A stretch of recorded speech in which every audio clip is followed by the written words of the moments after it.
Hello student, मैं सुधांशु स्वागत करता हूं आपका आशीष तिवारी यूट्यूब चैनल पर। आशा करता हूं कि आप सभी अच्छे होंगे। मैं इस चैनल के माध्यम से आप सभी के लिए लेकर आया हूं एक वीडियो लेक्चर सीरीज जो बेस है आपके बीए ऑनर्स पॉलिटिकल साइंस के पहले सेमेस्टर की अंडरस्टैंडिंग पॉलिटिकल थ्योरी राजनीतिक सिद्धांत की समझ की नाम की एक इम्पोर्टेंट किताब पर, जो कि आपका डीएससी फर्स्ट का सब्जेक्ट है। अगर आप डी सोल रेगुलर या किसी और यूनिवर्सिटी से यह सब्जेक्ट पढ़ रहे हो तो ये सीरीज आपके लिए बहुत ही उपयोगी होने वाली है। हर चैप्टर को हम सिंपल भाषा में समझेंगे, इंपॉर्टेंट कॉन्सेप्ट्स को ब्रेक डाउन करेंगे और एग्जाम पॉइंट ऑफ व्यू से भी डिस्कस करेंगे। तो स्टूडेंट्स, अगर आप ड्यू सोल रेगुलर एनसीवैब एंड अदर किसी के भी सब्जेक्ट को समझना चाहते हैं आसानी से, तो चैनल को सब्सक्राइब जरूर कीजिएगा, वीडियो को लाइक कर लीजिएगा और अपने दोस्तों के साथ शेयर करना ना भूलें। एंड सोल से रिलेटेड डेली अपडेट्स के लिए आप सभी हमारा व्हाट्सअप चैनल ज्वाइन कर लीजिएगा।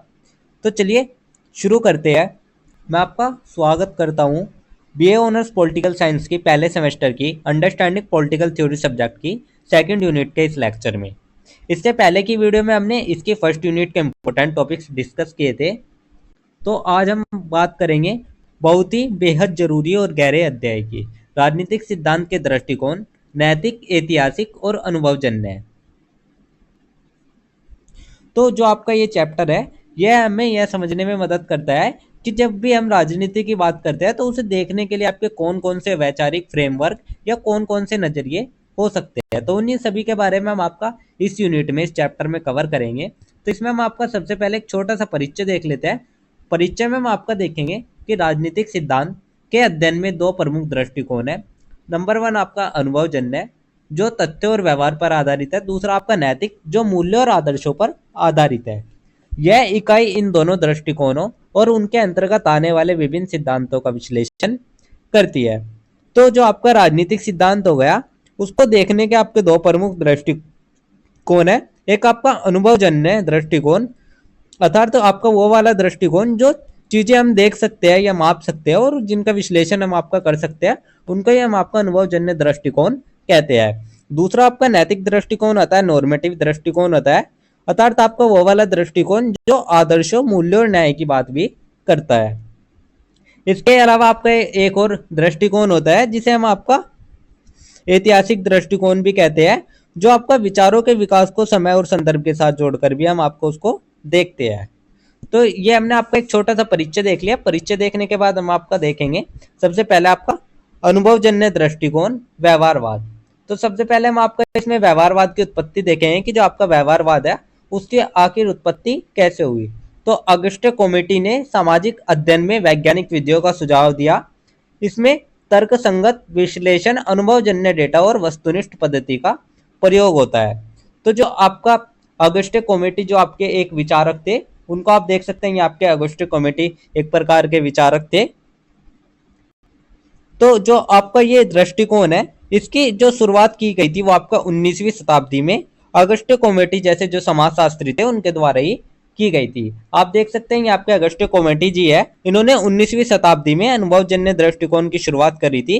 उन्होंने कहा कि जो समाज का अध्ययन है वो भी वैज्ञानिक तरीके से किया जा सकता है, जैसे कि हम आपका भौतिक विज्ञान में करते हैं। तो जो आपका ये दृष्टिकोण है, यही दृष्टिकोण आपका बाद में 20वीं सदी में आपका अमेरिका में राजनीतिक सिद्धांत में लोकप्रिय हुआ। तो ये हमने आपका अनुभवजन्य दृष्टिकोण की उत्पत्ति देख ली, व्यवहारवाद की उत्पत्ति देख ली। इसके बाद हम आपका देख लेते हैं व्यवहारवाद का उदय कैसे कैसे हुआ। तो यह आपका 20वीं सदी में अमेरिका में उभरा। इसने परंपरागत राजनीतिक सिद्धांत को तथ्य और आंकड़ों से बदलने की कोशिश की। इसने राजनीति को विज्ञान के रूप में प्रस्तुत किया। तो जो आपका यह दृष्टिकोण था, ये आपका 20वीं सदी में जो अमेरिका था उसमें राजनीतिक सिद्धांत में एक प्रकार से लोकप्रिय दृष्टिकोण बन गया। तो इसमें हमारा सबसे पहले जो जोर दिया गया वो आपका फैक्ट्स पर दिया गया, तथ्यों पर दिया गया, अनुभव पर दिया गया, जो आपके एक्सपीरियंस था उस पर आपका जोर दिया गया, और साथ ही इसमें आंकड़ों की मदद से समाज और राजनीति के व्यवहार की व्याख्या करने पर भी जोर दिया गया। उदाहरण के लिए आप देख सकते हो, अगर कोई यह देखना चाहता है कि जो लोग हैं वो किस आधार पर वोट देते हैं, तो इसमें जो आपका जो अनुभवजन्य दृष्टिकोण है वो हमें आंकड़ों और सर्वेक्षणों से हमें यह बताता है कि जो लोग हैं वे किस आधार पर वोट देते हैं। तो ये हमने आपका व्यवहारवाद का एक उदाहरण भी बता दिया। अब साथ ही इसमें आपकी कुछ व्यवहारवाद की कुछ आलोचना भी रही है, कुछ कमियां भी रही है। तो उन आलोचना, उन कमियों को देख लेते हैं, जिसमें आपका सबसे पहला आता है यह मूल्य निरपेक्ष है। जिससे नैतिक प्रश्नों की उपेक्षा होती है। केवल मापन योग्य तत्वों पर जोर देने से राजनीति की जटिलता कम आकी जाती है। मानवीय उद्देश्य और आदर्शों को नजरअंदाज करता है। तो जो आपका अनुभवजन्य है, इसके आपकी कुछ आपकी कमियां भी रही है, कुछ आलोचना भी की गई है। तो जो आपका ये दृष्टिकोण है, ये आपका मूल्य निरपेक्ष, जो आपका वैल्यू नेचुरल होता है, उसको आपका इसका माना गया है, इस दृष्टिकोण को। तो जो आपका यह दृष्टिकोण है, ये आपका नैतिक प्रश्नों को नजरअंदाज करता है और ये आपका सिर्फ वही बातें करता है जो कि आपकी मापी जा सके, अर्थात जो आपके रियलिस्टिक में हो सकती है, उन सभी बातों के बारे में ये करता है। जबकि जो राजनीति है, उसमें आपकी कई चीजें ऐसी होती है जो कि आपकी भावना, नैतिकता और दृष्टिकोण से जुड़ी होती है, और साथ ही इसमें आपकी राजनीति की गहराई भी कम हो जाती है। लेकिन जो आपका इतनी सारी कमियां, इतनी सारी आलोचनाएं होने के बाद भी जो आपका अनुभवजन्य दृष्टिकोण है, इसका योगदान यह रहा है कि इसने राजनीति को एक वैज्ञानिक ढंग से समझने का रास्ता भी खोल दिया है। तो ये आपका व्यवहारवादी सिद्धांत की कुछ मजबूती रही। राजनीति अध्ययन को व्यवहारिक और मापन योग्य बनाया। राजनीति को विश्लेषण और तुलनात्मक दृष्टिकोण से देखने की प्रेरणा दी। तो ये हमने आपका व्यवहारवादी सिद्धांत की मजबूती भी देख ली। ये हमने आपका व्यवहारवादी सिद्धांत के बारे में कुछ बातें आपकी डिस्कस कर ली। इसके बाद हम आपका देख लेते हैं, जो आपका नेक्स्ट सिद्धांत आता है वो आपका नैतिक सिद्धांत आता है, नॉर्मेटिव थ्योरी आता है। तो यह सिद्धांत पूछता है कि राजनीति कैसी होनी चाहिए। यह न्याय, स्वतंत्रता, समानता जैसे मूल्यों पर आधारित होता है। इसका उद्देश्य आदर्श समाज की कल्पना करना है। तो जो आपका नैतिक दृष्टिकोण है, जो आपका नॉर्मेटिव अप्रोच है, यह जो आपका दृष्टिकोण है, ये हमारे से कुछ प्रश्न पूछता है। जैसे कि सबसे पहले जो पूछता है कि राजनीति कैसे होनी चाहिए, उसमें कौन सी नीति नैतिक है और किसे स्वतंत्रता मिलनी चाहिए और क्यों मिलनी चाहिए। तो जो आपका दृष्टिकोण है, ये आपका तथ्यों तक ही सीमित नहीं रहता, इसमें आपका समाज के जो आदर्श रूप है उसकी भी इसमें कल्पना की जाती है। उदाहरण के लिए आप दे सकते हैं, अगर कोई कहता है कि हर व्यक्ति को समान अधिकार मिलना चाहिए, तो ये आपका एक प्रकार से नैतिक दृष्टिकोण से निकला हुआ विचार ही होता है। तो ये हमने आपका नैतिक दृष्टिकोण, नॉर्मेटिव अप्रोच का भी एक उदाहरण देख लिया। इसके बाद आपके कुछ नैतिक सिद्धांत की कुछ विशेषताएं आती है। जो आपका नैतिक दृष्टिकोण है, इसकी कुछ विशेषताएं भी आती है, इसका कुछ महत्व भी आता है। तो जिसमें आपका सबसे पहला आता है मूल्य आधारित। यह सही गलत, न्याय अन्याय पर केंद्रित होता है। विवेचनात्मक, यह सामाजिक संस्थाओं की नैतिक समीक्षा करता है। थर्ड आपका आलोचनात्मक, यह सामाजिक असमानताओं को उजागर करता है। फोर्थ आपका परिवर्तनकारी, समाज को बेहतर बनाने का रास्ता दिखाता है। तो यह आपका कुछ इसकी विशेषताएं रही है, कुछ महत्व रहा है कि जो आपका नैतिक दृष्टिकोण है, वो सही गलत, न्याय अन्याय, इन सभी के बारे एक प्रकार से एक जस्टिस के रूप में, एक जो आपका न्यायालय होता है उसके रूप में काम करता है। यह आपका राजनीतिक संस्था और कानूनों की नैतिक समीक्षा भी करता है कि जो आपका काम किया जा रहा है वो आपका नैतिक रूप से किया जा रहा है या नहीं होता है। यह आपका आलोचनात्मक होता है, छुपे हुए शोषण को उजागर करता है। साथ ही ये आपका परिवर्तनकारी भी होता है, जिससे कि हमें पता चलता है कि समाज को हम किस प्रकार से बेहतर बना सके, उसको किस तरीके से अच्छा बना सके। तो ये हमने आपके कुछ नैतिक सिद्धांत की कुछ मुख्य विशेषताएं देख ली। इसके बाद हम आपके कुछ नैतिक सिद्धांत के उदाहरण देख लेते हैं, जैसे कि आपका लिबरलिज्म हो गया, उदारवाद हो गया, आलोचनात्मक सिद्धांत हो गया। ये सभी आपके नैतिक सिद्धांत के कुछ उदाहरण है। तो सबसे पहले हम आपको उदारवाद, लिबरलिज्म को समझ लेते हैं। तो व्यक्तिगत स्वतंत्रता, अधिकार और राज्य की सीमित भूमिका पर जोर, उसका ये हम आपको उदारवाद या लिबरलिज्म कहते हैं। और इसके जो प्रमुख चिंतक देखे जाते हैं वे आपके जॉन लॉक, जे.एस. मिल, ये सभी इसके प्रमुख चिंतक माने जाते हैं।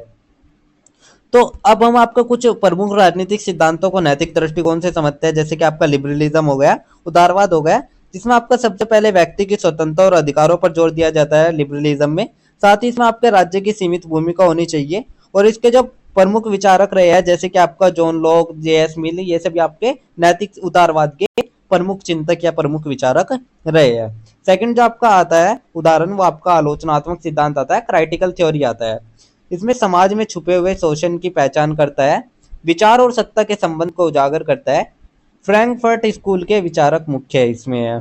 तो जो आपका आलोचनात्मक सिद्धांत है, ये आपका जो भी समाज में जो भी छिपा हुआ शोषण होता है उस सभी को पहचानता है, उसको ही हम आपका एक प्रकार से आलोचनात्मक सिद्धांत कहते हैं या क्राइटिकल थ्योरी कहते हैं। थर्ड आपका जो आपका आता है वो आपका सामुदायिक दृष्टिकोण आता है, जो कि व्यक्ति समाज से जुड़ा होता है, इसलिए सामुदायिक नैतिकता जरूरी है। उदारवाद के अति व्यक्तिवाद की आलोचना। तो जैसे कि आप सभी जानते हैं, जो एक व्यक्ति होता है वो बिना समाज के अधूरा माना जाता है। तो व्यक्तियों से मिलकर ही समाज है और समाज से ही व्यक्ति है। तो व्यक्ति समाज से जुड़ा होता है, इसलिए जो नैतिकता है वो सामुदायिक होनी चाहिए। और यही आपका उदारवाद के अति व्यक्तिवाद की आलोचना करता है। तो उसको ही हमने आपका सामुदायिक दृष्टिकोण कहा है। फोर्थ आपका जो आता है वो आपका उत्तर आधुनिकतावाद आता है, फूको आता है। तो पोस्ट मॉडर्निज्म आता है, तो जो कि आपका सत्ता और ज्ञान के संबंध को उजागर करता है, एकल सत्य को चुनौती देता है। तो जो आपका उत्तर आधुनिकतावाद है वो कहता है कि एक ही सत्य नहीं होता बल्कि कई सत्यों का अस्तित्व होता है। और जो इसके प्रमुख विचारक देखे जाते हैं वे आपके माइकल फोकाल्टो, माइकल माइकल फोकाल्ट माइकल फोकाल्ट को आपका उत्तर आधुनिकतावाद जो आपका पोस्ट मॉडर्निज्म है उसको इसके आपके प्रमुख विचारक के रूप में देखा जाता है। फिर जो आपका फिफ्थ आता है वो आपका मार्क्सवादी व्याख्या आता है, मार्क्सिस्ट इंटरप्रिटेशन आता है, जिसमें वर्ग संघर्ष उत्पादन के साधन आर्थिक असमानता पर केंद्रित राज्यों को शोषण का उपकरण मानता है। तो जो आपका मार्क्सवादी व्याख्या है, जो आपका मार्क्सवादी दृष्टिकोण है, इसमें वर्ग संघर्ष उत्पादन के साधनों पर आधारित शोषण की बात की जाती है, साथ ही इसमें राज्य को शोषण का उपकरण भी माना जाता है। सिक्स्थ जो आपका आता है वो आपका सर्वसत्तावादी व्याख्या आता है, टोटलिटेरियन इंटरप्रिटेशन आता है, जिसमें सत्ता का केंद्रीकरण, व्यक्ति पर नियंत्रण और स्वतंत्रता का अभाव होता है। हिटलर स्टालिन जैसे शासन इसकी मिसाल है। तो जो आपका सर्वसत्तावादी व्याख्या है इसमें आपका एक व्यक्ति या पार्टी का ही पूर्ण नियंत्रण होता है, और जो आपके हिटलर स्टालिन जैसे है वे इसके आपके एक प्रमुख प्रकार के विचारक या एक प्रकार के प्रमुख उदाहरण माने जाते हैं। सेवंथ जो आपका आता है वो आपका मनोविश्लेषणात्मक व्याख्या आता है, जो आपका साइकोलॉजिकल होता है, उसमें व्यक्ति की राजनीति में भूमिका को उसके अवचेतन मानसिक स्थितियों से जोड़ती है। फ्रायड के विचारों से ये प्रेरित होता है। तो जो व्यक्ति की राजनीति सोच होती है उसको ही मानसिक अवस्थाओं से जोड़कर मनोविश्लेषणात्मक दृष्टिकोण देखता है। और ये आपका इसमें जो आपका इसके जो विचार होते हैं वे आपके सिगमंड फ्रॉइड के विचारों से प्रेरित होते हैं। तो जो आपका सेवंथ होगा ये आपका मनोविश्लेषणात्मक व्याख्या आ गया। इसके बाद आपका एक नारीवादी व्याख्या आता है, फेमिनिस्ट आता है, जिसके बारे में हमने आपका एक अलग से यूनिट भी दी गई है इसमें। तो फिर भी हम इसके बारे में थोड़ा सा कुछ जान लेते हैं कि ये आपका राजनीति में पितृसत्ता और लिंग आधारित भेदभाव की आलोचना करता है, समानता और महिला अधिकारों की मांग करता है। तो नारीवादी दृष्टिकोण में आपका जो लिंग आधारित भेदभाव होता है, जो अभी आपका लड़का लड़की भेदभाव होता है, या जो भी आपका किसी भी आधार पर लिंग पर आधारित या पितृसत्ता पर आधारित जो भी भेदभाव होता है उसकी आलोचना नारीवादी फेमिनिस्ट करता है। इसमें आपका महिलाओं के अधिकार और बराबरी की मांग की जाती है कि जो महिलाएं उनको कम ना समझा जाए, उनको भी समान अधिकार, पुरुषों के समान अधिकार दिए जाए। तो ये आपकी नारीवादी व्याख्या हो गई।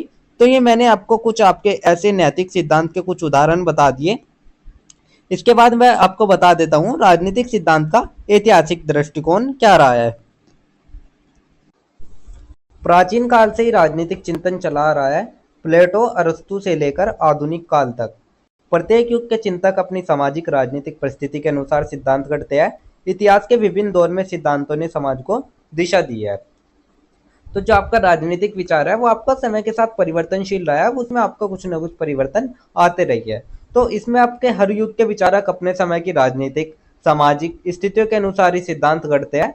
तो उसको ही आपका ये आपका ऐतिहासिक दृष्टिकोण रहा है। जैसे उदाहरण के लिए आप देख सकते हैं जो आपका प्राचीन काल था उसमें प्लेटो और अरस्तु ने न्याय और नैतिकता की बात की थी। जो आपके प्लेटो और अरस्तु थे उन्होंने प्राचीन काल में जो चिंतन चलाया था वो आपका न्याय और नैतिकता क्या चलाया था।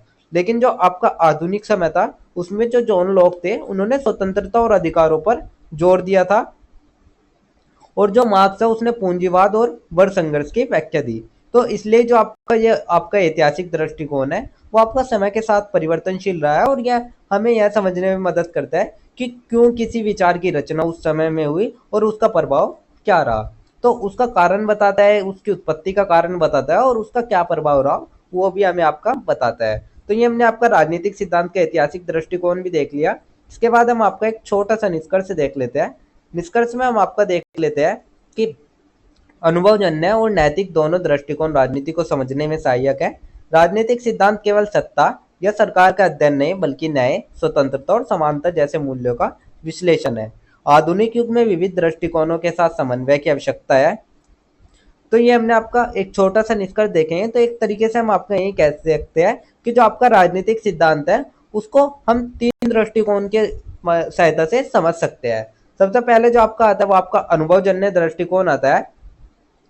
जो आपका अनुभवजन्य दृष्टिकोण है वो हमें सटीक जानकारी और व्यावहारिक पक्ष देता है। उसके बाद जो आपका नैतिक दृष्टिकोण आता है वो हमें शिक्षा और मूल्य दिशा दोनों देता है, और यही हमें बताता है कि जो राजनीति है वो कैसी होनी चाहिए, किस प्रकार से होनी चाहिए। थर्ड आपका जो आता है वो आपका ऐतिहासिक दृष्टिकोण आता है, जिससे कि हमें पता चलता है कि विचार कैसे विकसित हुए और क्यों विकसित हुए हैं।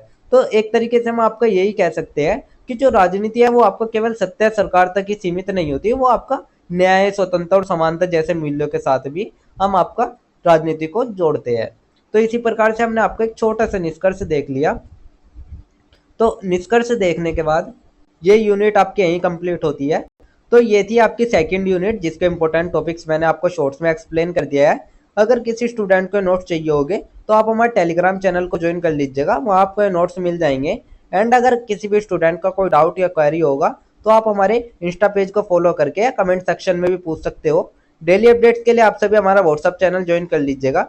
अगर आपको ये लेक्चर उपयोगी लगा हो तो आप वीडियो को लाइक करें, चैनल को सब्सक्राइब करें और अगले अध्याय के लिए तैयार रहे, जहां हम आपका बात करेंगे राजनीतिक सिद्धांत की परंपराएं, उदारवादी, मार्क्सवादी, अराजकतावादी और अनुदारवादी के बारे में। तो आप सभी का बहुत बहुत धन्यवाद। आपका दिन शुभ रहे।